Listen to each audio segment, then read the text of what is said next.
AK News. செயலகத்தில் நடைபெற்ற இந்த கூட்டத்தில் மாவட்டத்தை பிரதிநிதித்துவப்படுத்தும் அமைச்சர்கள், பாராளுமன்ற உறுப்பினர்கள், நிதி அமைச்சின் செயலாளர் கலாநிதி ஹர்ஷன சூரியபெரும உள்ளிட்ட அமைச்சின் செயலாளர்கள், அரசாங்க அதிகாரிகள் உள்ளிட்ட குழுவினர் கலந்து கொண்டனர். சாதாரணமாக நமது சேவை என்பது அந்தந்த நிறுவனங்கள் வழங்க வேண்டிய சேவையின் அடிப்படையில் உள்ளது. நீர்வளங்கள் திணைக்களத்தின் பிரச்சினைகள் நீர்வளங்கள் திணைக்களத்தினால் தீர்க்கப்பட வேண்டும். நீர்ப்பாசன திணைக்களத்தின் பிரச்சினைகளை அவர்கள் தீர்க்க வேண்டும். அவ்வாறு சேவை வழங்குவதற்கான அமைப்பு அல்லவா உருவாக்கப்பட்டுள்ளது. அதனால் இப்போது விசேட நிலைமை தொடர்பில் அறிய வேண்டும் அல்லவா? அதனால் சாதாரண அரச பொறுமுறையை கடந்து எமக்கு இணைந்த பொறுமுறை ஒன்று அவசியமாகும். அதனால் எமது முப்படை, போலீஸ், சுயாதீனமான மக்களின் பங்களிப்பு, பிரதேச செயலக, பிரதேச சபைகளின் உத்தியோகத்தர்களின் பங்களிப்பு தேவை. இந்த இலக்கினை பூர்த்தி செய்வதற்கு சாதாரண நிறுவனமாக செயற்படுவதற்கு பதிலாக இணைந்த இயந்திரமாக செயற்படும் பொழுது நாம் எதிர்பார்த்த இலக்கினை விட வேகமாக செயற்பட முடியும். இந்த இலக்கினை தம்மிடமுள்ள இயலுமான வலிமையை கொண்டே தீர்மானிக்க முடியும். அதனால் சாதாரண பொறுமுறை செயற்பாடுகளுக்கு பதிலாக இணைந்த பொறுமுறையாக செயற்பட வேண்டும். அப்போது அதற்காக விரைவாக செயற்பட வேண்டும். அவ்வாறு இணைந்து ஒரு மாதத்துக்குள் செயற்பட்டால் மீண்டும் பழைய நிலைமை அடைய முடியும் என நான் நினைக்கின்றேன். அதன் பின்னர் ஜனவரி மாதத்திலிருந்து மீண்டும் வளமையை போன்று தனித்துவமான நிறுவனமாக இயங்க முடியும் அல்லவா? மாவட்டத்தில் வீடுகளுக்கு ஏற்பட்ட சேதம் மற்றும் பாதிக்கப்பட்டவர்களின் மீள் குடியேற்றுவது தொடர்பில் ஜனாதிபதி இதன்போது கவனம் செலுத்தினார். முற்றாக சேதமடைந்த 1800 எத்தனை அளவுக்கு செல்ல முடியும், புதிய இடத்தில் எத்தனை பதிவு செய்ய முடியும் என்பதில் இன்னும் எங்களுக்கு சரியான தரவுகளை கூற முடியாது. அடுத்ததாக உங்களுக்கு எவ்வாறாயினும் 1800 குடும்பங்களில் பலர் பழைய இடத்துக்கு செல்ல முடியாது என்பதுடன் அவர்களை அங்கு அனுப்ப முடியாது. அந்த பகுதியில் அண்மித்து அரசாங்கத்தின் காணிகள் உள்ளனவா? அரசாங்கத்தின் காணிகள் அதிகளவாக குண்டசாலையில் மாத்திரமே காணப்படுகின்றன. ஏனைய காணிகள் எல்ஆர்சிக்கு சொந்தமான காணிகள். நாம் இதனையே கூறுகின்றோம். எமது சில இடங்கள் எல்ஆர்சியிடம் உள்ளது. சில மக்கள் அங்கு உள்ளனர். அதனால் நாம் சரியாக பதிவு செய்யக்கூடிய பகுதிகளுக்கு அண்மையில் 900 குடும்பங்கள் அகற்ற வேண்டி ஏற்படும். முற்றாக சேதமடைந்தவர்கள் அங்கு செல்வது தொடர்பில் அவதானம் செலுத்த வேண்டும்.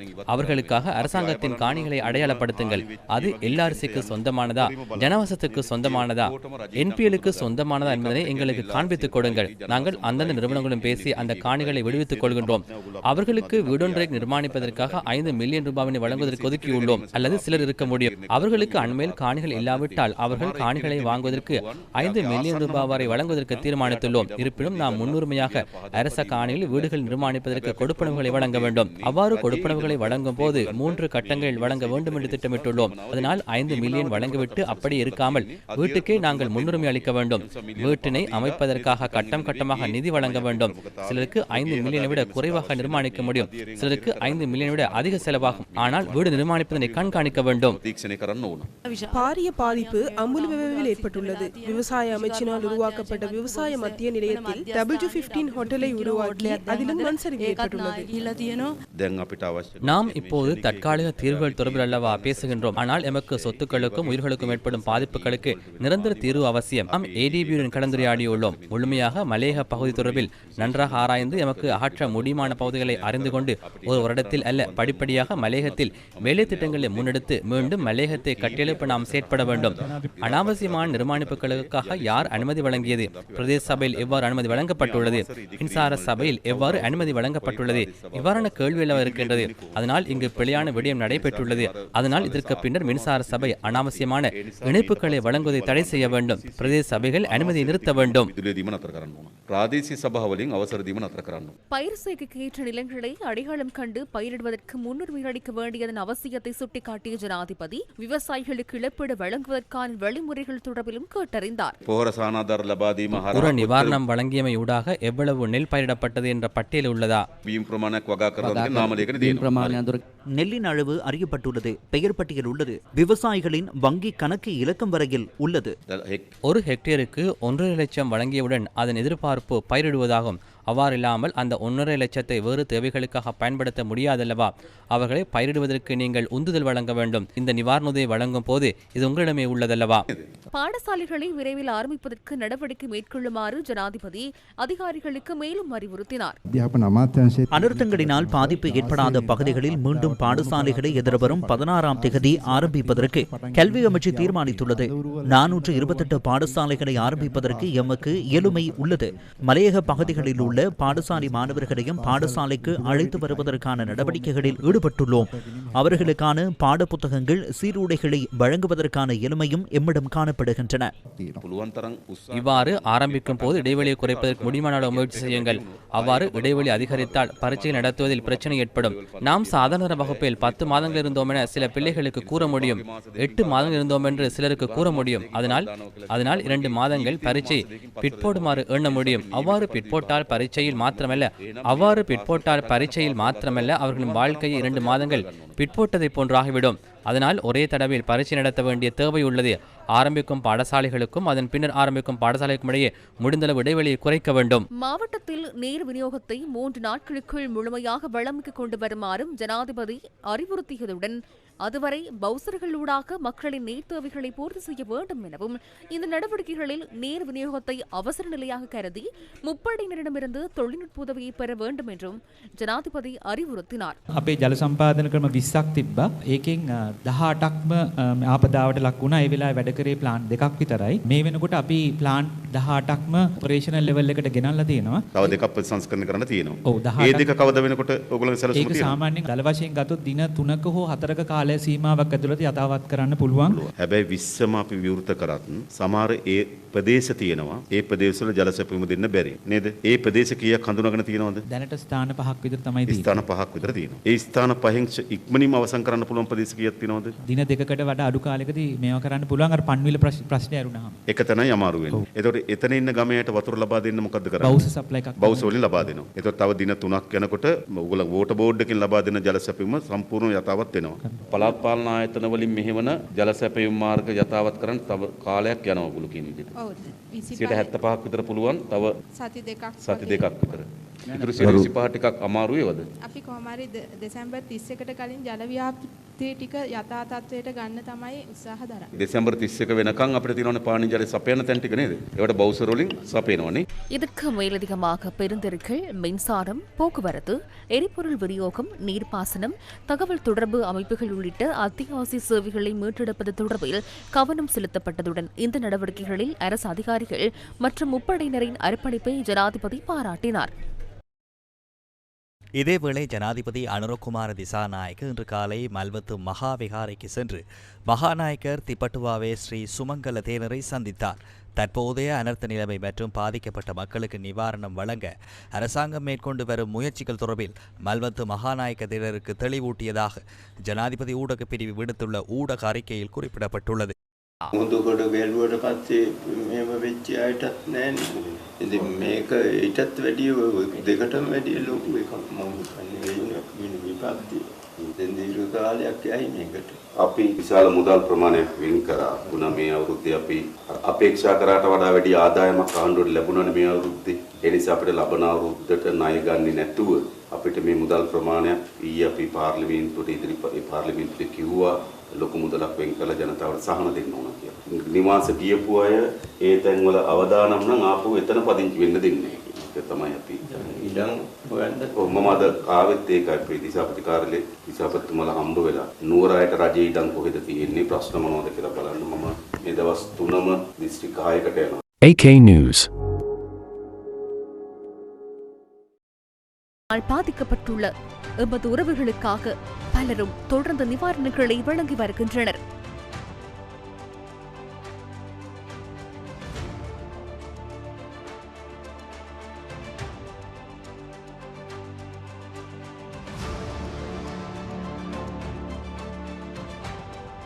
வணக்கம், சென்செவன்லேருந்து அஜாய் பேசுகிறேன். எங்களுக்கு இந்த நியூஸ் கேட்ட உடனே டிட்வா சைக்ளோன் கேட்ட உடனே ரொம்ப மனசு கஷ்டமாக இருந்தது. So we want to thank everybody, pray for everybody's relief. But நிறைய பேர் வந்து கம்யூனிட்டி சேர்ந்து வந்து நிறைய பேருக்கு ஹெல்ப் பண்ணிக்கிட்டு இருக்காங்க. அதை பார்க்கும்போது ரொம்ப சந்தோஷமாக இருக்குது. சென்செவன்லேருந்து எங்களால் முடிஞ்ச ஒரு சின்ன உதவியை நாங்களும் கான்ட்ரிபியூட் பண்ணுறது வந்து எங்களுக்கு ரொம்ப பெருமையாகவும் இருக்குது. இந்த மாதிரி ஸ்ட்ராங் கம்யூனிட்டி இருக்கும்போது ஸ்ரீலங்கா கண்ட்ரி திருப்பி நல்லா ஃபைட் பேக் பண்ணி ஸ்ட்ராங்காக பில்ட் பண்ணி வருங்கிறது எங்களுக்கு ரொம்ப சந்தோஷம்.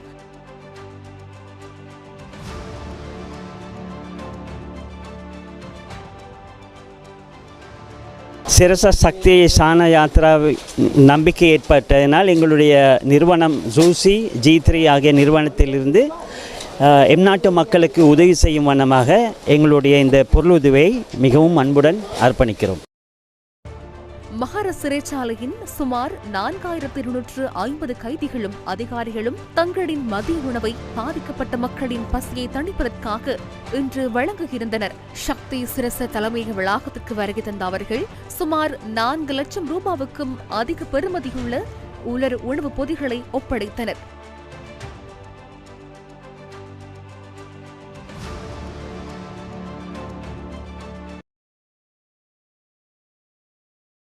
திருகோணமலை மூதூர் பிரதேச செயலாளர் பிரிவிற்குட்பட்ட அம்மன் நகர் பகுதியில் வெள்ளத்தால் பாதிக்கப்பட்ட மக்களுக்கு சக்தி சிரச நிவாரண யாத்திரையூடாக உலருணவுப் பொருட்கள் இன்று வழங்கி வைக்கப்பட்டன.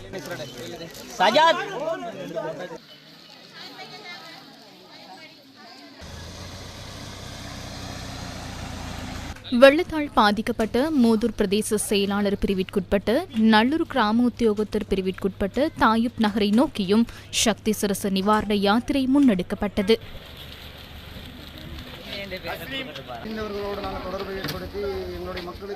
சக்தி சிரச நிவாரண யாத்திரை குழுவினரால் மூதூர் ஆணிச்சேனை பகுதியில் வெள்ளத்தால் பாதிக்கப்பட்ட மக்களுக்கு உலருணவுப் பொருட்கள் பகிர்ந்தளிக்கப்பட்டன.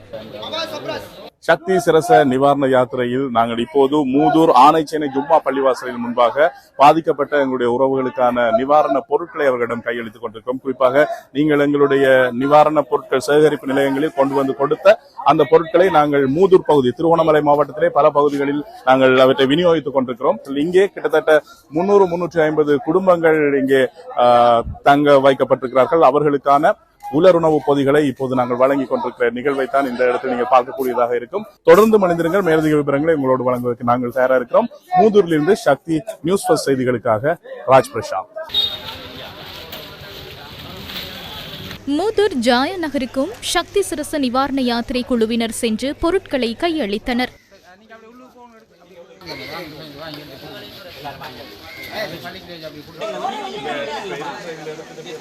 மூதூர் பிரதேச செயலக பிரிவுக்குட்பட்ட கங்குவெளி பகுதியில் வெள்ளத்தால் பாதிக்கப்பட்ட மக்களுக்கு சக்தி சிரச நிவாரண யாத்திரையினர் உலர் உணவுப் பொதிகளை வழங்கி வைத்தனர். நாங்கள் பொருட்களை சேகரிப்பதோடு மட்டுமல்லாது அவற்றை பொதி செய்து சம்பந்தப்பட்ட இடங்களுக்கு உடனடியாகவே பாதிக்கப்பட்ட பகுதிகளுக்கு அந்த மக்களுக்கு கரங்களுக்கு சென்று சேர வேண்டும் என்பதிலே பலரும் சிரத்தை எடுத்து செயல்பட்டு கொண்டிருக்கக்கூடிய இந்த தருணத்துல கங்குவேலி பிரதேசம் மிகவும் பாதிக்கப்பட்ட ஒரு பகுதி. வெள்ள அனர்த்தத்தால் இந்த பகுதிகளுக்கான போக்குவரத்து கூட துண்டிக்கப்பட்டிருந்த நிலைமையில் இருந்தது. எனவே இந்த நேரத்தில் இப்பொழுது நாங்கள் கங்குவேலி பிரதேசத்திலே இந்த மக்களுக்குரிய உலர் உணவு பொருட்களை பகிர்ந்து கொடுத்து கொண்டிருக்கிறோம். எனவே இந்த மக்களுக்குரிய மனிதநேய பணியோடு இணைந்து கொண்ட அத்தனை சொந்தங்கள் உறவுகளையும் நாங்கள் நன்றியோடு எதிர்பார்த்திருக்கிறோம்.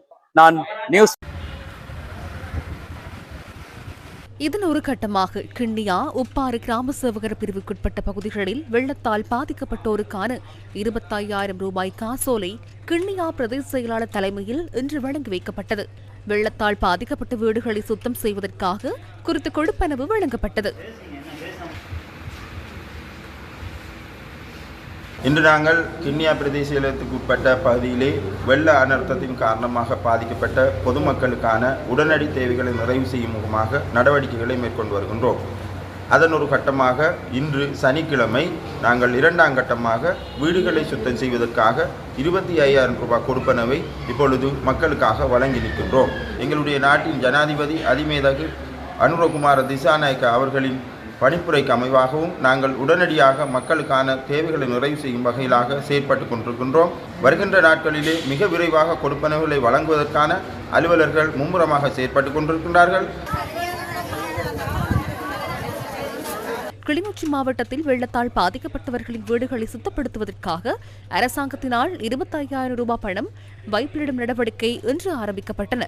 இதன் முதற்கட்டமாக கண்டாவளை பிரதேச செயலாளர் பிரிவுக்குட்பட்ட 2153 குடும்பங்களைச் சேர்ந்தவர்களின் வங்கிக் கணக்கில் பணம் வைப்பிலிடப்பட்டது.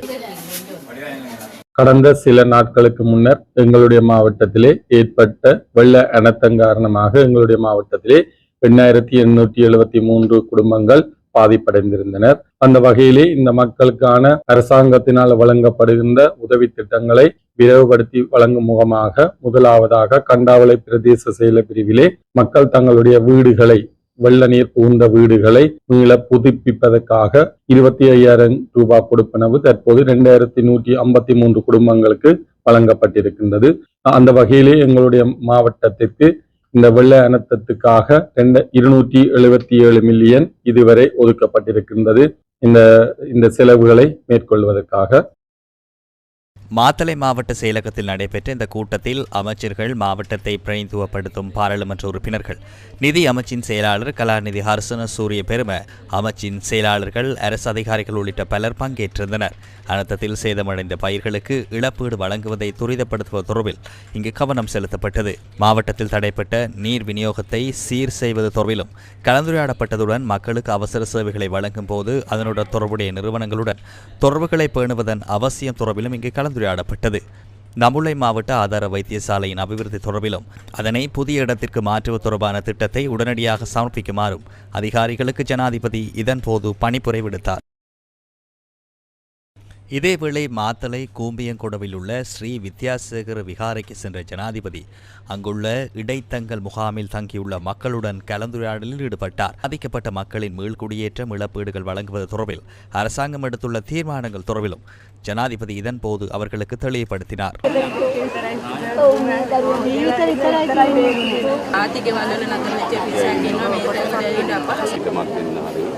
එතකන් අපි හිතුවේ මෙහෙම යන්න මේ ඉන්න තැනක් නැත්නම් නේ සජේ සිරියක මේගොල්ලෝ දෙවිවරු සර් දෙවිවරු මේ ඒක දෙවියන්ට වගේ කලකට ඔබතුමා කරන මේ මිහියට ඔබතුමාට උත්සාහයි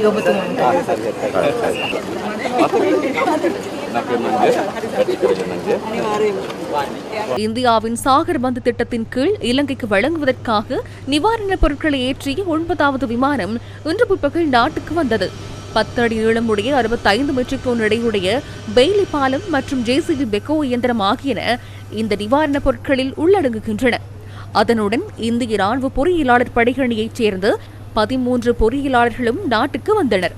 950 மெட்ரிக் டன் அத்தியாவசிய நிவாரணப் பொருட்களை ஏற்றிய கப்பல் இந்தியாவின் சென்னை துறைமுகத்திலிருந்து கொழும்புக்கு புறப்பட்டது. இந்த திட்டம் தமிழக முதலமைச்சர் மு.க. ஸ்டாலின் தலைமையில் நடைபெற்றது. அனர்த்தத்தால் பாதிக்கப்பட்ட மக்களுக்கு வழங்குவதற்கான உணவு மற்றும் உடைகள் குறித்த கப்பலில் காணப்படுகின்றன.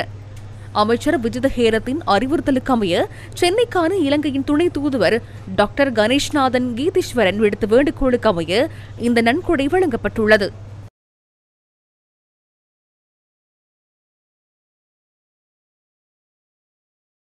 சுவிட்சர்லாந்திலிருந்து நிவாரணப் பொருட்களை ஏற்றி வந்த விமானம் இன்று காலை நாட்டை வந்தடைந்தது. குறித்த விமானம் கட்டுநாயக்க சர்வதேச விமான நிலையத்தை வந்தடைந்தது. நீர் சுத்திகரிப்பு இயந்திரங்கள் மற்றும் அவற்றினை செயற்படுத்துவதற்கு தேவையான பல உபகரணங்களை உள்ளடக்கிய 2.6 மெட்ரிக் டன் எடையுடைய 17 பொதிகள் குறித்த நிவாரணப் பொருட்களுக்குள் உள்ளடங்குகின்றன. இலங்கைக்கான சுவிட்சர்லாந்தின் துணை தூதுவர் ஒலிவியர் பிரசாத் மற்றும் அனர்த்த முகாமைத்துவ மத்திய நிலையத்தின் அதிகாரிகள் உள்ளிட்டோர் இதன்போது பிரசன்னமாக இருந்தனர். இதனிடையே யுனிசெஃப் நிறுவனத்தின் மூலம் நீர் சுத்திகரிப்பிற்கு பயன்படுத்தப்படும் 1 மில்லியன் சுத்திகரிப்பு மாத்திரைகளை தாங்கிய விமானமும் இன்று நாட்டை வந்தடைந்தது. கடந்த சில நாட்களாக டிட்வா சூறாவளியால் பாதிக்கப்பட்ட குழந்தைகள் மற்றும் குடும்பங்களுக்காக சுகாதார பொருட்கள், போஷாக் உணவுகள், குழந்தைகளுக்கான உணவு வகைகள் மற்றும் நுழம்பு வலைகள் உள்ளிட்ட பல்வேறு பொருட்களை அனர்த்தத்திற்குள்ளான பகுதிகளுக்கு விநியோகிக்கும் நடவடிக்கைகள் யுனிசெஃப் அமைப்பினரால் ஏற்கனவே ஆரம்பிக்கப்பட்டுள்ளன. பாதிக்கப்பட்ட மக்களுக்கு வழங்குவதற்காக டின்களில் அடைக்கப்பட்ட டுனா மீன்களை கொண்ட 25,000 பெட்டிகள் மாலைத்தீவால் இலங்கைக்கு நன்கொடையாக வழங்கப்பட்டுள்ளன. 14 கொள்கலன்களில் அடைக்கப்பட்ட குறித்த டுனா மீன்கள் நேற்று பிற்பகல் மாலைத்தீவின் இலங்கைக்கான உயர்ஸ்தானிகரால் இலங்கை அரசாங்கத்திடம் உத்தியோகபூர்வமாக கையளிக்கப்பட்டது.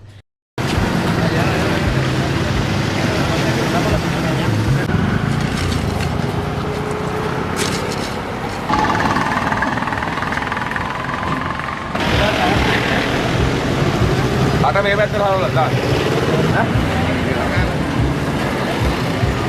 මත්තමකට ගහන්න ඕනේ.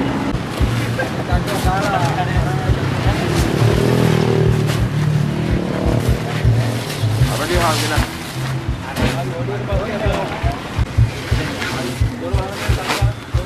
දොරවල්.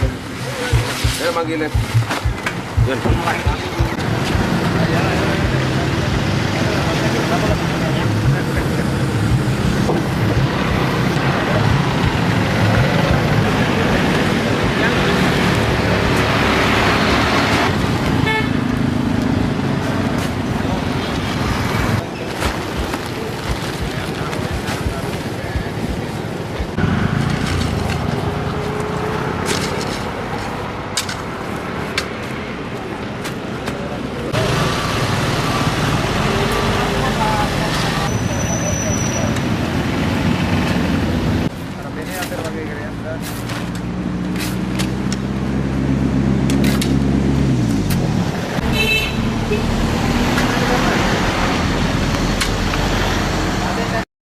பாதிக்கப்பட்ட குடும்பங்கள், தனிநபர்கள், வர்த்தக நிலையங்கள், உற்பத்திகள் உள்ளிட்ட அனைத்து துறைகளையும் உள்ளடக்கிய வகையில் அறிவிக்கப்பட்டுள்ள நிவாரண நடவடிக்கைகளை செயற்படுத்துவதற்கு குறித்த சுற்று நிரூபத்தின் ஊடாக அதிகாரமளிக்கப்பட்டுள்ளது.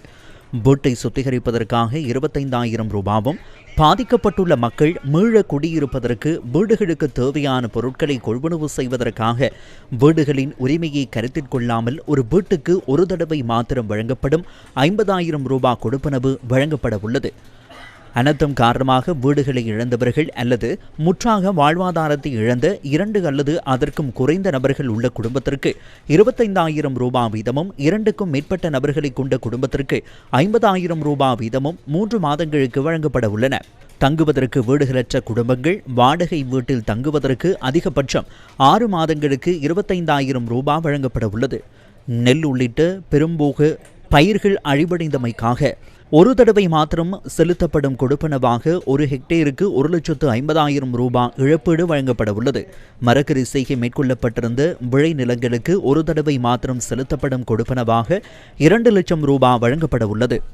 பாதிக்கப்பட்ட பதிவு செய்யப்பட்ட விலங்கு பண்ணை உரிமையாளர்களுக்கு ஒரு தடவை மாத்திரம் செலுத்தப்படும் கொடுப்பனவாக 2 லட்சம் ரூபாய் வழங்கப்பட உள்ளதாக சுற்று நிரூபத்தில் தெரிவிக்கப்பட்டுள்ளது. பாதிக்கப்பட்டுள்ள சிறிய நுண் வர்த்தகங்களை மீள கட்டியமைப்பதற்கு ஒரு தடவை மாத்திரம் செலுத்தப்படும் கொடுப்பனவாக அலகொன்றுக்கு 2 லட்சம் ரூபாய் கொடுப்பனவு வழங்கப்பட உள்ளது. அனர்த்தத்தினால் சேதமடைந்த மீன்பிடி படகுக்காக 4 லட்சம் ரூபாய் வழங்கப்பட உள்ளது. பாடசாலை மாணவர்களுக்கான அபியாச கோப்பிகள் மற்றும் சீருடைகளை கொள்வனவு செய்வதற்காக நிதியமைச்சின் ஊடாக 15,000 ரூபாவும், ஜனாதிபதி நிதியத்திலிருந்து 10,000 ரூபாவும் வழங்குவதற்கு திட்டமிடப்பட்டுள்ளது. பாதிக்கப்பட்ட வர்த்தக கட்டடங்களுக்காக சேத மதிப்பீட்டுக்கு அமைய அலகொன்றுக்கு 50 லட்சம் ரூபாய் வழங்கப்பட உள்ளது.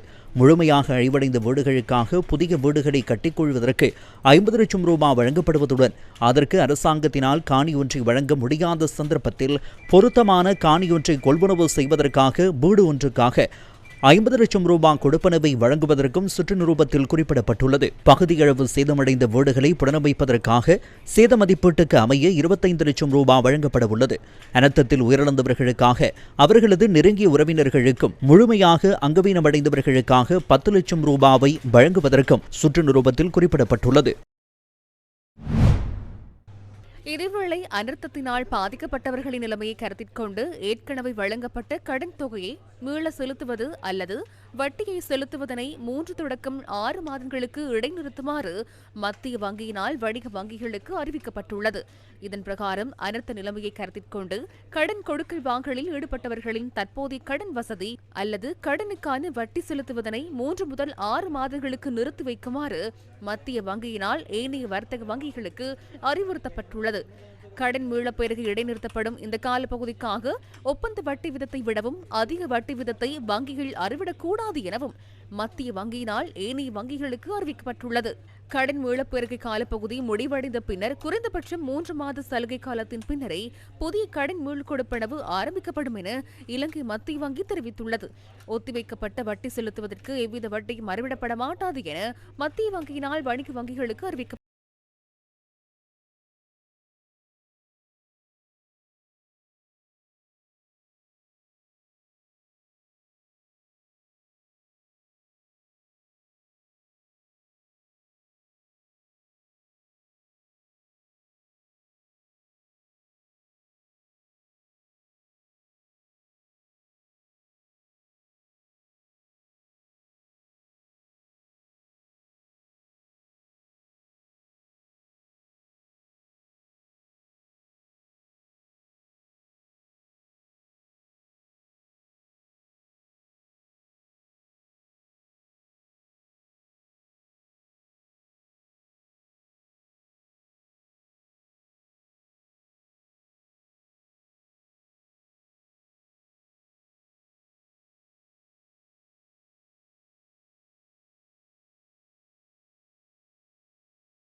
தற்போது இந்த கிராம மக்களை அவர்களுடைய வாழ்வாதாரம் இந்த பிரதேசத்தில் இருந்தாலும் அவர்கள் இவ்வாறான ஒரு வெள்ள நிலை ஏற்படும் போது இன்னொரு இடத்திற்கு குடிபெயர வேண்டிய ஒரு தேவை இருப்பதால் இவர்களுக்கு இன்னொரு இடத்தை நாங்கள் தெரிவு செய்து நிரந்தரமாக அந்த இடத்திலே குடியமர்த்திருக்கிற திட்டங்களை தீட்ட வேண்டிய ஒரு தேவை இருக்குது. கிராம மக்களோடு கலந்துரையாடிய போது அவர்கள் இதற்கு உடன்பட்டிருக்கிறார்கள். ஒட்டுசுட்டான் பிரதேசத்திலே பண்டாரவன்னி கிராமம், கொக்குலாய் கிராமம், இவ்வாறு பல கிராமங்கள் மிக மோசமாக பாதிக்கப்பட்டிருக்கின்றது. கொக்குலாய் கிராமத்திலும் அந்த மக்கள் கடற்கரையிலிருந்து பல அவர்களுடைய சொத்துக்கள் அழிபட்டிருக்கிறது. அவர்களையும் வேறொரு இடத்திலே மீள்குடியமர்த்த வேண்டிய ஒரு தேவை இருக்கின்றது. இதனையடுத்து மாவட்ட அரசாங்க அதிபர் மக்களுக்கு நிவாரணப் பொருட்களை வழங்கி வைத்ததுடன் வெள்ளத்தினால் சேதமடைந்த வீதிகளையும் பார்வையிட்டார்.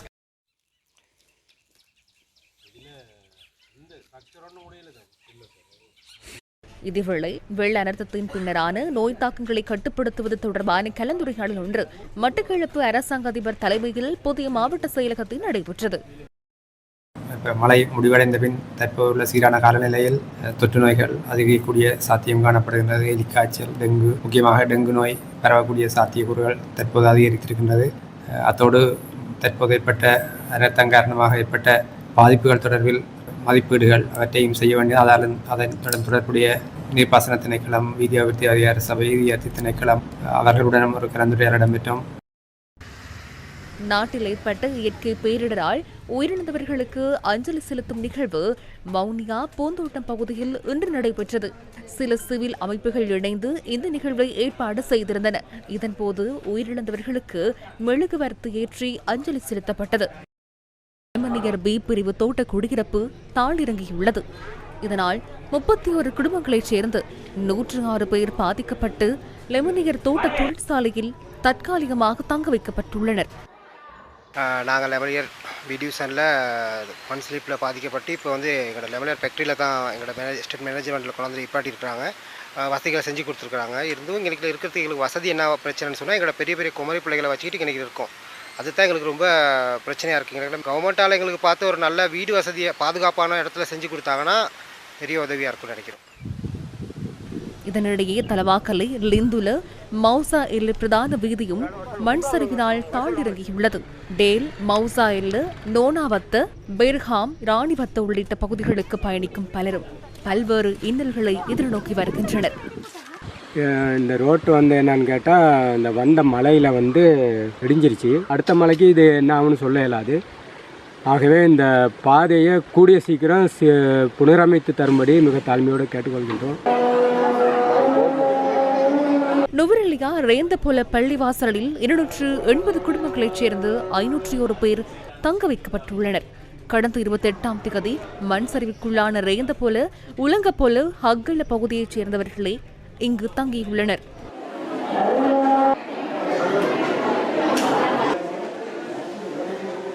நாங்கள் வெளியே பார்க்கக்குள்ள மரம் சேர் எல்லாம் போகுது. அந்த எங்களோட வீடு இருக்கிறது ஆற்றுல தண்ணி போகிற மாதிரி போகுது. தண்ணியெல்லாம் நின்றுச்சு. அப்புறம் வெளியே பார்க்கக்குள்ள தான் ஒரு வீடு ஃபுல்லாக மூடி போனோம். நாங்கள் காப்பாற்ற எல்லாம் போயிடுச்சு. 3 பேர் மௌத்தாகிட்டாங்க. அப்புறம் தான் நாங்கள் இங்கே பள்ளிக்கு வந்தோம். பள்ளியில் எல்லா வசதியும் செஞ்சாங்க இது வரைக்கும். மஸ்கலிய, சாமிமலை, ஃபயார்லோன் தோட்டம் தாளிறங்கியுள்ளமையால் குறித்த பகுதிகளில் வசிக்கும் 47 குடும்பங்களைச் சேர்ந்து 132 பேர் பாதிக்கப்பட்டுள்ளனர். பாதிக்கப்பட்டவர்கள் ஃபயார்லோன் தமிழ் வித்தியாலயத்தில் தற்காலிகமாக தங்க வைக்கப்பட்டுள்ளனர்.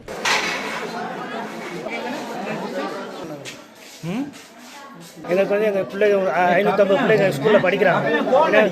ஸ்கூல் படிக்கிறனால எங்கள் பிள்ளைய படிப்பு வீணாக போயிடும்.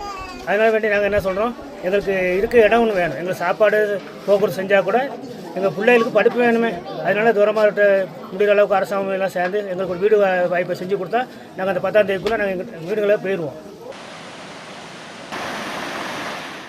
பசரி, உடகம பகுதியில் ஏற்பட்ட மண் சரிவினால் பாதிக்கப்பட்டுள்ள 31 குடும்பங்களைச் சேர்ந்த 110 பேர் உடகம விகாரையில் தங்க வைக்கப்பட்டுள்ளனர். உதண்டையேன, கிரிகள் பொத்து, உடகம் உள்ளிட்ட 3 பிரிவுகளைச் சேர்ந்த மக்களை இங்கு தங்க வைக்கப்பட்டுள்ளனர். இந்த வரவு செலவு திட்டத்தை நிறுத்திவிட்டு புதியதொரு வரவு செலவு திட்டத்தை கொண்டு வருவதற்கு நாம் தயாரில்லை. அடுத்த வருடத்திற்கான எமது வரவு செலவு திட்டத்தில் அபிவிருத்தி இலக்கு ஒன்று காணப்படுகிறது. அது வெறுமனே தயாரிக்கப்பட்ட ஒரு வரவு செலவு திட்டமல்ல.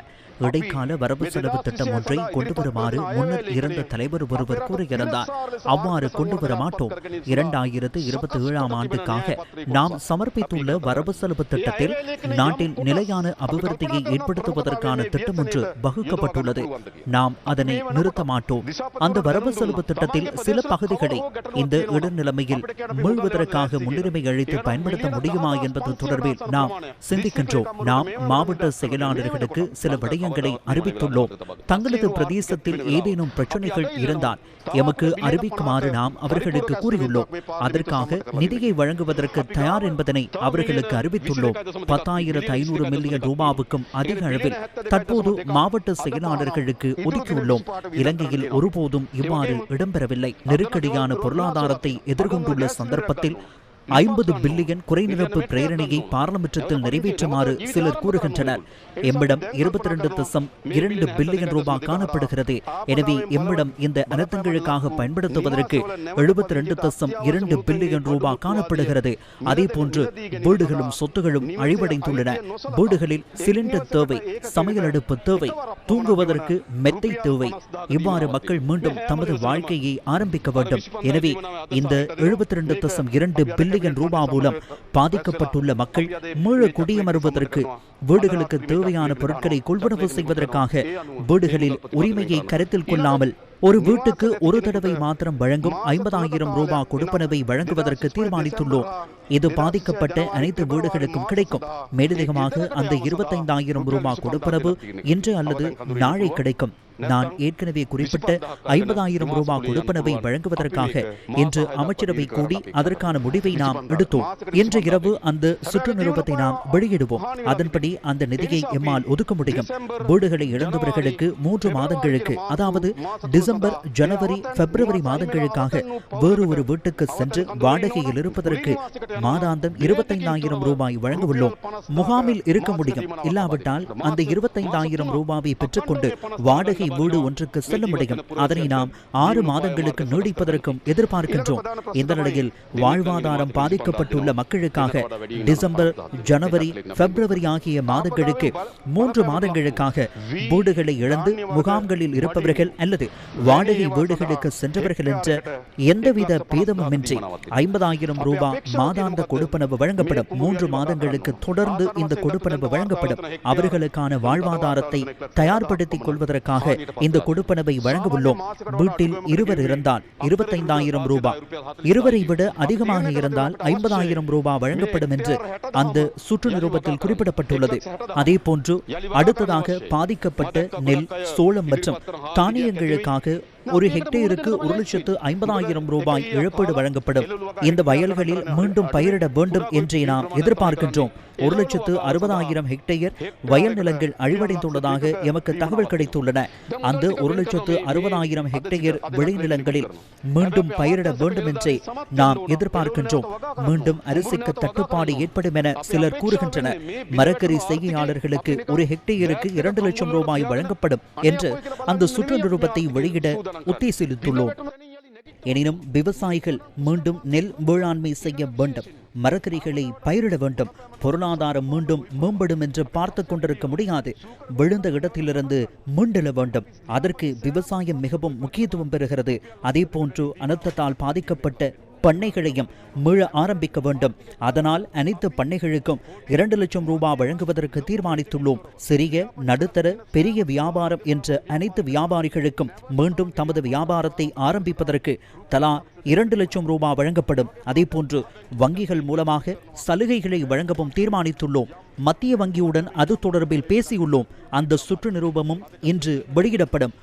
முழுமையாக அழிவடைந்த மீனவ படகு ஒன்றுக்காக 4 லட்சம் ரூபாய் வழங்கப்படும்.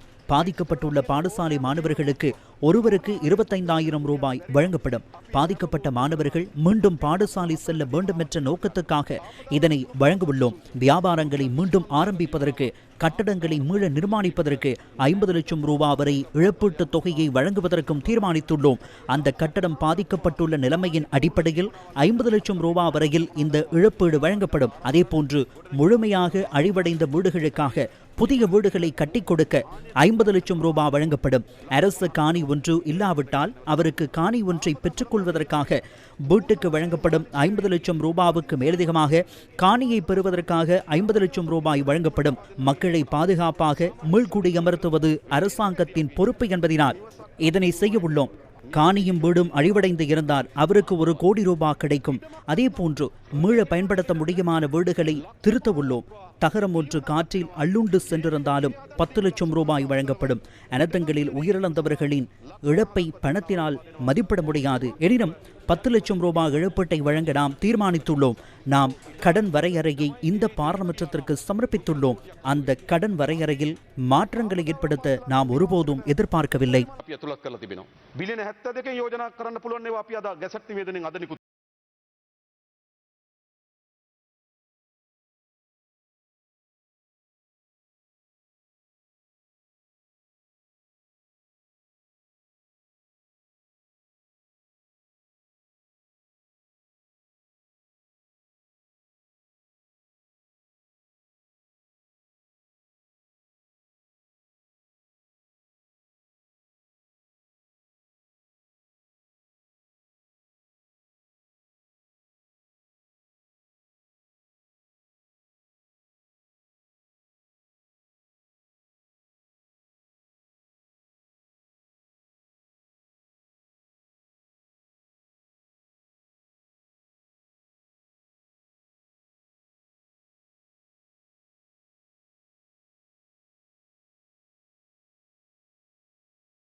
வழமை போன்று கொழும்பு பிரேக்ரோக் பிளேஸில் உள்ள சக்தி சிரச தலைமையக வளாகம், டெபானம ஒளிபரப்பு நிலையம், கண்டியில் உள்ள KCC வளாகம், காலியில் உள்ள காந்துவத்த சந்தையில் உள்ள விசேட மையங்களில் தொடர்ந்தும் நிவாரணப் பொருட்கள் சேகரிக்கப்படுகின்றன. மண் சரிவு வெள்ளத்தினால் பாதிக்கப்பட்டுள்ள எமது சொந்தங்களுக்கு சக்தி அளிக்கும் நோக்கில் நாடுலாவிய ரீதியில் பலரும் பல்வேறு நன்கொடைகளை எமக்கு தொடர்ச்சியாக வழங்கி வருகின்றனர். தேவையுள்ளவர்களுக்கு உதவுவதற்காக இலங்கையில் உள்ள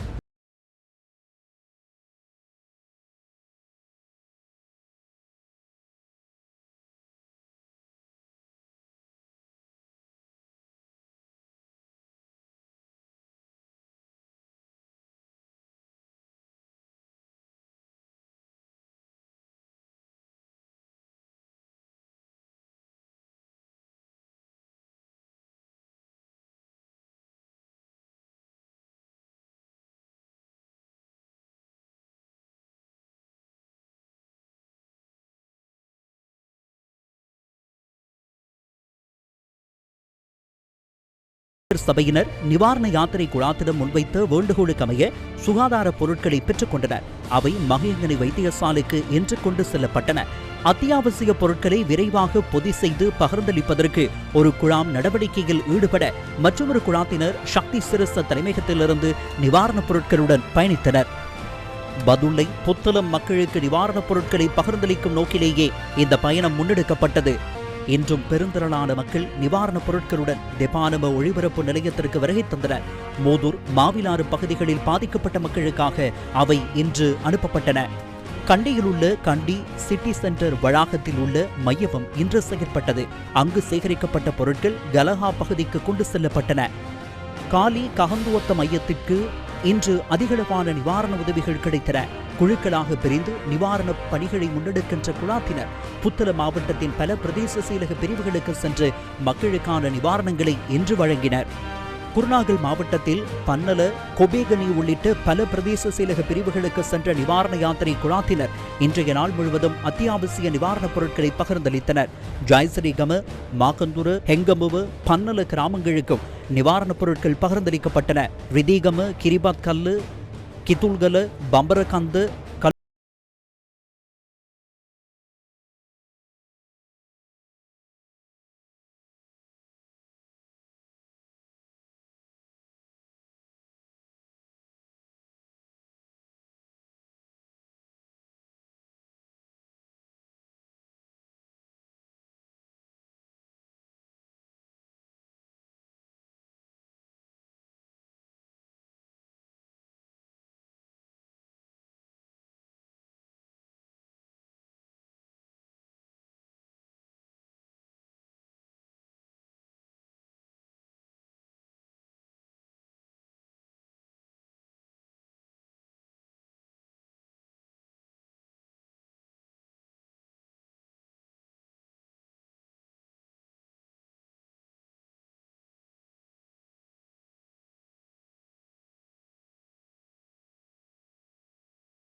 யாத்திரைக்கு வழங்கி வரும் பேர் உதவியினை மறந்துவிட முடியாது.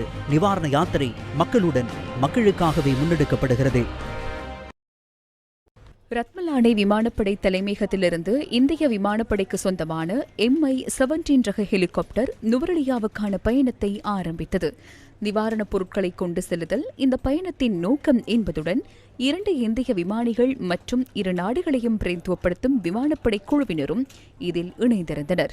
நுவரெலியா நோக்கி பயணித்துக் கொண்டிருக்கும் போது எந்த பிரதேசம் என்பதை உறுதிப்படுத்த முடியாது போனாலும் மலையகத்தின் பல பகுதிகளில் ஏற்பட்ட மண்சரிவு மற்றும் அனர்த்தங்கள் நியூஸ் ஃபர்ஸ்ட் கேமராவில் இவ்வாறு பதிவாகியிருந்தன.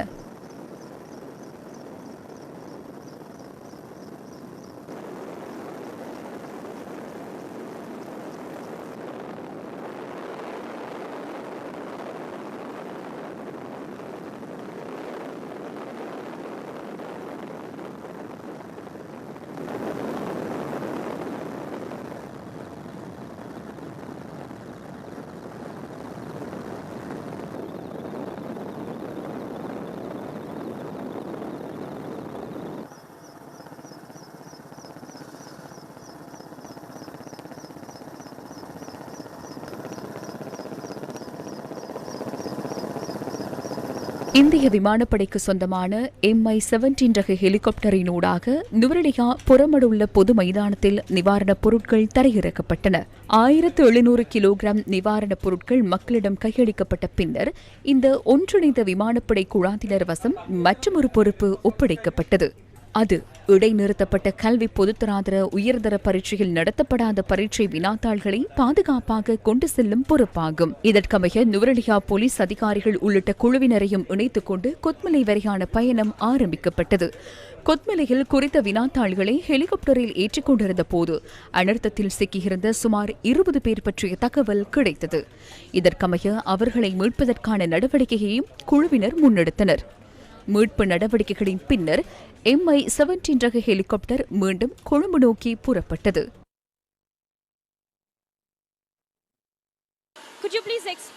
இந்திய பாதுகாப்பு படையினர் இந்த சந்தர்ப்பத்தில் இலங்கைக்கு எவ்வாறான ஒத்துழைப்பை வழங்கிக் கொண்டிருக்கின்றனர்? as part of Operation Sagar Bandhu. Sagar பந்து மீட்பு நடவடிக்கையின் ஒரு பகுதியாக நாங்கள் இந்த அனர்த்த நிலைமையில் உடனடியாக செயற்பட்டோம். எங்களுடைய விக்ராந்த் மற்றும் உதயகிரி ஆகிய கப்பல்கள் ஊடாக உடனடியாக ஆதரவு வழங்கி எமது ஒத்துழைப்பை ஆரம்பித்தோம். இதுவரையில் தற்போது MI-17 விமானம் உள்ளிட்ட இந்திய விமானப்படைக்கு சொந்தமான பல விமானங்கள் இலங்கைக்கு வந்துள்ளன. இதுபோன்று பல விமானங்கள் C-130 மற்றும் C-17 ரக விமானங்கள் 17 ரக விமானங்கள் ஊடாகவும் நிவாரணப் பொருட்களை கொண்டு வந்தோம். குறித்த மீட்பு நடவடிக்கைகள் தொடர்ச்சியாக முன்னெடுக்கப்படும். ஹங்குராங்கெத்த இல்லகொல்ல மொரகொல்ல பகுதியில் ஏற்பட்ட மண்சரிவினால் 5 வீடுகளுக்கு சேதம் ஏற்பட்டுள்ளது. 27ஆம் தேதி அதிகாலை 5:30 அளவில் இந்த மண்சரிவு ஏற்பட்டது. இதன்போது வீடொன்றிலிருந்த 5 மண்சரிவில் சிக்கி உயிரிழந்ததுடன் ஒரு குழந்தை மாத்திரமே உயிர் தப்பியது. வீட்டின் உரிமையாளர், அவரது மனைவி மற்றும் மகள் ஆகியோரின் சடலங்கள் அண்மையில் மீட்கப்பட்டன. எனினும் தந்தையின் உடல் இதுவரை மீட்கப்படவில்லை. பிங்கிரிய வீரப்புகுண கொசகம கிராமத்தில் 9 நாட்களாக மின்சாரம் துண்டிக்கப்பட்டுள்ளது. இதன் காரணமாக மின்சார சபை ஊழியர்கள் இது தொடர்பில் குறித்த பகுதிக்கு சென்று நேற்று ஆராய்ந்ததுடன் ஊழியர் ஒருவர் இதன்போது மின்சார தாக்கத்துக்குள்ளானார். பிரதேசவாசிகள் உடனடியாக அவரை வைத்தியசாலைக்கு கொண்டு சென்ற போதிலும் அவரை காப்பாற்ற முடியவில்லை. பண்டுவஸ்னுவர ஹெட்டிப்போல அலுவலகத்தில் கடமையாற்றிய அனுருத்த குமார என்ற ஊழியரை இதன்போது உயிரிழந்தார். மாத்தளையை சேர்ந்த இவர் 2 பிள்ளைகளின் தந்தையாவார். முல்லைத்தீவு களப்பின் கழிமுகத்தை அகலப்படுத்தும் பணியில் ஈடுபட்டுக் கொண்டிருந்த போது நீரில் அடித்துச் செல்லப்பட்டு காணாமல் போன 5 கடற்படையினரில் ஒருவரின் இறுதிக்கிரியை இன்று நடைபெற்றது. கோலித மதுஷான் திசாநாயக்கவே இவ்வாறு உயிரிழந்தார். 35 வயதான அவர் 6 வயதான இரட்டை குழந்தைகளின் தந்தையாவார். 27ஆம் தேதி அங்கு மழை பெய்கிறதா என்று இறுதியாக கேட்டேன். இங்கேயும் மழை பெய்கிறது என்று சொன்னேன். முகாமில் சுமார் 2 அடி அளவுக்கு தண்ணீர் இருப்பதாக கூறினார். தண்ணீரில் இறங்க வேண்டாம் என்று அம்மா சொன்னார். பின்னர் நான் தொலைபேசி அழைப்படுத்தேன். அவர் அதனை எடுக்கவில்லை. இந்த நடவடிக்கையின் போது காணாமல் போன ஏனைய 4 கடற்படை வீரர்களையும் தேடும் நடவடிக்கைகள் தொடர்ந்தும் முன்னெடுக்கப்பட்டு வருகின்றன. கரணி கங்கையின் நீர்மட்டம் அதிகரித்துள்ளமையால் வெள்ளம்பிட்டிய பகுதி நீரில் மூழ்கியுள்ளதுடன் சில பகுதிகளில் தொடர்ந்தும் வெள்ளம் தேங்கியுள்ளதாக எமது செய்தியாளர் தெரிவித்தார். வெள்ளம் வடிந்தோடியுள்ள பகுதிகளில் வீடுகளை சுத்தம் செய்யும் பணிகள் முன்னெடுக்கப்பட்டன.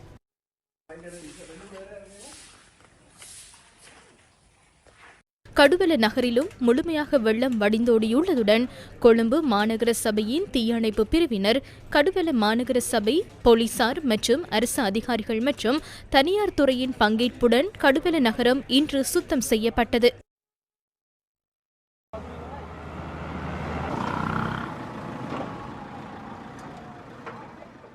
அங்குடு நகரிலும் வெள்ளம் முழுமையாக வடிந்தோடியுள்ளது.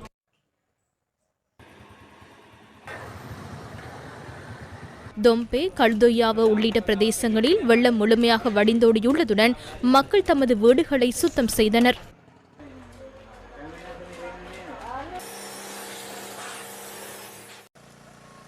அனர்த்த நிலைமையால் கம்பளை குருந்துவத்த வீதியின் பல பகுதிகளில் மண்மேடுகள் சரிந்து விழுந்துள்ளதுடன் இதனால் போக்குவரத்துக்கும் பாதிப்பு ஏற்பட்டுள்ளது. இதனால் கடந்த 6 நாட்களாக குருந்துவத்து செல்வதற்கான எளிமையும் நிவாரணம் வழங்குவதற்கான சந்தர்ப்பமும் கிட்டவில்லை. எவ்வாறாயினும் இலங்கை இராணுவத்தினரின் பங்களிப்புடன் வீதியை புனரமைக்கும் பணிகள் இன்று முன்னெடுக்கப்பட்டன. கம்பளை பகலகுடாகம கிராமம் கடந்த சில நாட்களாக பெய்த கடும் மழையால் வெள்ளத்தில் மூழ்கியது. இதனால் கிராமத்தில் உள்ள 300 குடும்பங்களை சேர்ந்த மக்கள் பாதிக்கப்பட்டு கம்பளி வைத்தியசாலையில் தங்க வைக்கப்பட்டுள்ளனர். மண்சரிவு அபாயத்தினால் கண்டி வத்தேகம பிரதேச வைத்தியசாலை தொடர்ந்தும் மூடப்பட்டுள்ளது. கடும் மழையுடனான வானிலையால் பதுளை பசறை பிரதான வீதியின் பல இடங்களில் மண்சரிவு ஏற்பட்டுள்ளது. இதனால் குறித்த வீதியில் ஒரு வழி போக்குவரத்து முன்னெடுக்கப்படுகின்றது. பதுளை மாவட்டத்தில் தொடர்ந்தும் நெருங்க முடியாதுள்ள பதுளை, மீகாக்கியுள்ள பிட்டமாருவ, உவா பர்ணகம் ஆகிய பகுதிகளுக்கு உணவு மற்றும் ஏனைய அத்தியாவசிய பொருட்களை விமானம் மூலம் கொண்டு செல்வதற்காக இலங்கை விமானப்படையின் ஹெலிகாப்டரும் இந்திய ராணுவ ஹெலிகாப்டரும் பதுளை வின்சென்ட் டைஸ் மைதானத்தை இன்று சென்றடைந்தன. எல்ல கபரகல என்சி பகுதியில் கடந்த 27ஆம் தேதி மண் சரிவு ஏற்பட்டது.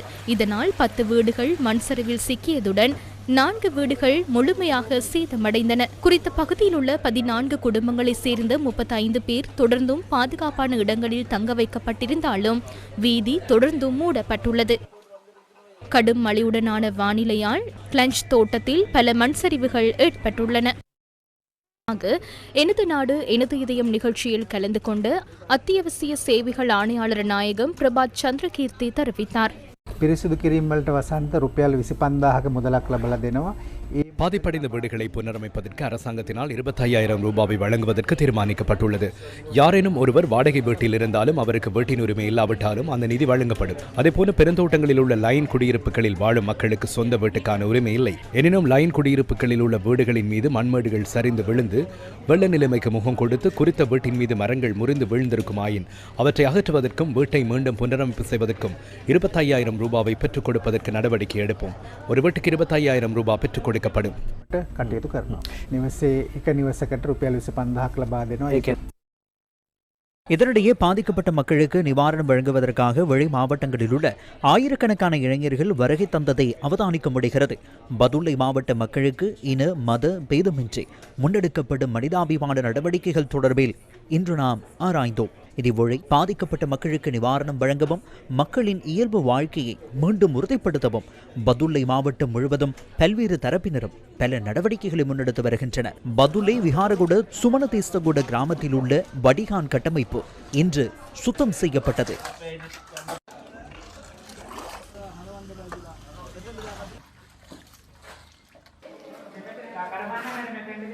பதுளை மீகா ஆகியுள்ள பகுதியில் வீதியில் உள்ள தடைகளை மாத்தறை நகரசபை ஊழியர்களும் மாத்தறை வாழ் இளைஞர்களும் முன்னெடுத்தனர். கடுமையான பாதிப்பை சந்தித்துள்ள மகியாங்கனை நகரத்தை மீளக்கட்டி எழுப்பும் பணியை பலாங்குடையிலிருந்து வருகை தந்த இளைஞர்கள் முன்னெடுத்தனர். இந்த இளைஞர்கள் மகியாங்கனை நீதிமன்றம், வீடுகள், வர்த்தக நிலையங்களை சுத்தம் செய்தனர். மாத்தறையை சேர்ந்த வைத்தியர்கள் குழாம் பண்டாரவலை அல்ல பகுதியில் உள்ள நியூபர்க் தமிழ் மகா வித்தியாலயத்தில் நடத்தப்பட்ட மருத்துவ முகாமில் பங்கேற்றனர். டெமோதரி ஸ்பிரிங் வேலி வைத்தியசாலைக்கு செல்லும் ஒரே ஒரு வீதி இன்று புனர் நிர்மாணம் செய்யப்பட்டது. இன்றைய நிலவரத்திற்கு இணங்க கழனிவழி ரயில் பாதையும் தெற்கு ரயில் பாதையும் வழமை போன்று இயங்குகின்றன. கொழும்பிலிருந்து அவிசாவலைக்கும் கொழும்பிலிருந்து பெலியத்தவுக்கும் இடையிலான ரயில் போக்குவரத்தும் வழமை போன்று இயங்குகின்றன. புத்தளம் ரயில் பாதையில் உள்ள ரயில்கள் நாத்தாண்டிய வரை மட்டுமே இயக்கப்படுகின்றன. கொழும்பிலிருந்து யாழ்ப்பாணம், திருகோணமலை, மட்டக்களப்பு, பதுளைக்கான ரயில் சேவைகள் தற்போது இடைநிறுத்தப்பட்டுள்ளன. இந்த ரயில் பாதைகளுடனான ரயில் சேவைகள் அம்பேபுஸ்ஸ வரை மட்டுமே இயக்கப்படுகின்றன. மண் சரிவினால் ரயில் தண்டவாள சேதமடைந்த காரணத்தினால் ரம்புக்கன, பொல்கஹாவெல, கனிவத்து, குருநாகல் உள்ளிட்ட ரயில் நிலையங்களில் சுமார் 12 ரயில்கள் நிறுத்தப்பட்டுள்ளன. 38 ரயில்கள் சிக்குண்டுள்ளன. சில இடங்களில் இயந்திரங்களுடன் பெட்டிகளை கொண்ட ரயில்கள் சிக்குண்டுள்ளன. இரு திசைகளிலும் ஓடக்கூடிய பவர் செட் ரயில்களும் சிக்குண்டுள்ளன. சில பவர் செட்கள் நிறைய பயணிகளை ஏற்றி செல்வதால் ஒன்றாக இணைக்கப்பட்டுள்ளன. இதனை டபுள் செட் என அழைப்பார்கள். கொழும்பிலிருந்து பேராதனை வழியாக பதுளைக்கு செல்லும் பிரதான ரயில் மார்க்கமே அதிக அளவில் சேதமடைந்துள்ளது. அம்பேபுச பகுதியில் இருந்து அளவு வரையிலான ரயில் பாதையை விரைவில் மீட்டெடுக்க முடியும் என நாங்கள் நம்புகிறோம். புத்கமுவ பாலம் வெள்ளத்தில் முற்றாக அடித்து செல்லப்பட்டுவிட்டது. அங்கிருந்த சுமார் 20 முதல் 30 அடி உயரமுள்ள பெரிய பாலம் ஒன்று முழுவதுமாக அடித்து செல்லப்பட்டுள்ளது. இங்கே நாங்கள் ஒரு தற்காலிக பாலத்தை அமைத்து அதன் குறுக்கே ரயில் பாதையை நிர்மாணித்து அதன் வழியாக ரயில்களை இயக்க நாம் எதிர்பார்த்துள்ளோம். மேலும் யத்கல் கூட பகுதியில் நிலச்சரிவு ஏற்பட்டுள்ளது. எனினும் கோட்டை மருதானியில் இருந்து குருநாகல் ரமுக்கனை நோக்கி ரயில்களை இயக்க முடியும் என்றே நாங்கள் நம்புகிறோம். பொல்காகவெல, கணேவத்த, குருநாகல் போன்ற இடங்களில் 12 ரயில் பெட்டிகள் சிக்குண்டுள்ளன. இந்த ரயில்களை வெளியே எடுக்க முடியும். இதன் பின்னர் ரயில்களின் எண்ணிக்கையை அதிகரிக்கும் திறன் உள்ளது. ரயில்கள் தற்போது பெரிய இயந்திரங்களில் தான் இயங்குகின்றன. இயந்திரங்களுடன் பெட்டிகளை கொண்ட சுமார் 50-55 ரயில்கள் காணப்படுகின்றன. சுமார் 80 முதல் 90% வரை உள்ள ரயில்களில் 38 ரயில்கள் சிக்குண்டுள்ளன. மற்றும் மண் சரிவினால் பல வீதிகளூடாக போக்குவரத்து பாதிக்கப்பட்டிருந்ததுடன் அதனை சீர் செய்வதற்கான பணிகளில் வீதி அபிவிருத்தி அதிகார சபை ஈடுபட்டு வருகின்றது. தடைப்பட்டிருந்த A மற்றும் B தர 250 வீதிகளில் 80 வீதிகளின் ஊடாக போக்குவரத்து வளமைக்கு திரும்பியுள்ளது. நாட்டின் அனைத்து பிரதான வீதிகளுக்குமான பிரவேச வீதிகள் திறக்கப்பட்டிருப்பதாக வீதி அபிவிருத்தி அதிகார சபை தெரிவிக்கின்றது. கட்பாறைகள் சரிந்து விழுந்தமையினால் மூடப்பட்டிருந்த கொழும்பு கண்டி பிரதான வீதியின் கனேதென்னவிலிருந்து கடுகண்ணாவ போலீஸ் நிலையம் வரையான பகுதியினை வரையறைகளுக்கு அமைய மீண்டும் திறப்பதற்கு நடவடிக்கை எடுக்கப்பட்டுள்ளது. குறித்த பகுதியினை இன்று முதல் காலை 6 மணி முதல் மாலை 6 மணி வரை ஒரு வழி போக்குவரத்திற்கு திறப்பதற்கு நடவடிக்கை எடுக்கப்பட்டுள்ளது. நாட்டில் ஏற்பட்ட அனர்த்தங்களினால் தடைப்பட்ட மின் இணைப்புகளில் 85% வழமைக்கு கொண்டுவரப்பட்டுள்ளதாக இலங்கை மின்சார சபை தெரிவிக்கின்றது. அனர்த்தங்களினால் சுமார் 39 லட்சம் பயனாளர்களுக்கான மின்சாரம் தடைப்பட்டது. அனர்த்த நிலைமையினால் 16,771 டிரான்ஸ்போமர்கள் செயலிழந்துள்ளதுடன் அவற்றில் 14,549 டிரான்ஸ்போமர்களை மீள செயற்படுத்த முடிந்ததாக மின்சார சபை தெரிவிக்கின்றது. துண்டிக்கப்பட்டுள்ள ஏனைய இணைப்புகளையும் விரைவில் வழமைக்கு கொண்டு வருவதற்கு தற்போது நடவடிக்கை எடுக்கப்பட்டு வருகிறது. கம்பிளை டிட்வா சூறாவளியின் பின்னர் ஏற்பட்ட அனர்த்தங்களினால் கம்பிளை நகரம் அதிகளவில் பாதிக்கப்பட்டது. நகரின் நடவடிக்கைகள் படிப்படியாக வளமைக்கு திரும்புவதை அவதானிக்க முடிகின்றது. கம்பிளைக்கு செல்லக்கூடிய கண்டி, கம்பிளை மற்றும் பேராதனை, தொலுவ ஆகிய வீதிகள் தற்போது திறக்கப்பட்டுள்ளன.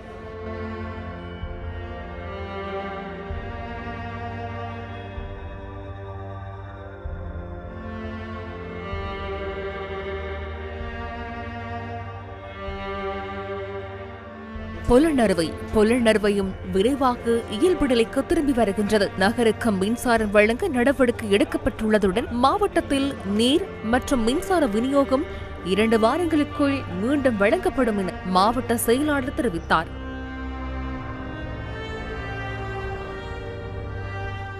கிரியுள்ள மாஓயாவில் நீர்மட்டம் அதிகரித்தமையினால் கிரியுள்ள நகரம் அதனை சுற்றியுள்ள பல கிராமங்களுக்கு பாதிப்பு ஏற்பட்டது. நகரம் தற்போது மீண்டும் திறக்கப்பட்டுள்ளதுடன் மின்சார விநியோகமும் பெருமளவில் வழங்கப்பட்டுள்ளது. நீர் விநியோகத்தை வழங்கவும் நடவடிக்கை எடுத்து வருவதாக எமது செய்தியாளர் தெரிவித்தார்.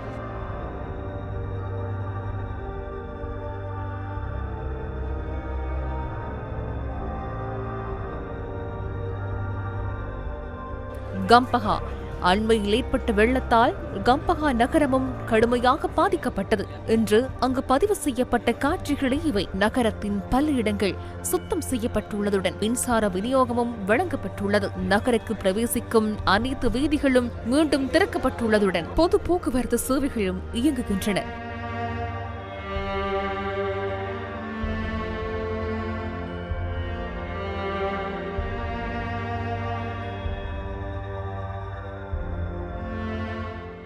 ஹங்வெல்ல நகரமும் வெள்ளத்தில் மூழ்கியது. பிரதேசத்திற்கு செல்லும் அனைத்து வீதிகளும் தடைப்பட்டிருந்தன. நீர் வடிந்தோடியுள்ளமையினால் மக்கள் தற்போது தமது வீடுகளையும் கடைகளையும் சுத்தம் செய்து வருகின்றனர். நகரின் வீதிகள் தற்போது பெருமளவு திறக்கப்பட்டுள்ளதுடன் பிரவேச வீதிகளும் திறக்கப்பட்டுள்ளன. கண்டி கலகா நெல்லம்பை குருசந்தி பகுதியில் மண்மேடு சரிந்தமையால் சிக்கி உயிரிழந்தவர்களின் 3 சடலங்கள் நேற்று மீட்கப்பட்டுள்ளன. தொடர்ச்சியாக மண் சரிவில் சிக்கியவர்களை தேடும் பணிகள் இன்று முன்னெடுக்கப்பட்டன.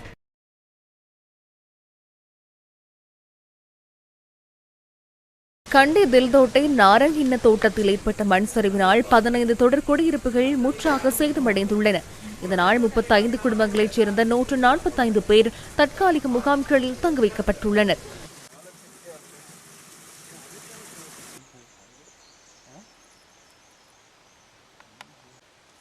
ஹட்டன் நோட்டன் பிரதான வீதியின் காசல்ரி லெதன்டி பகுதியில் உள்ள பாலம் ஒன்று தாழிறங்கியுள்ளமையால் குறித்த பாலத்தினூடான போக்குவரத்து முற்றாக தடைப்பட்டுள்ளது.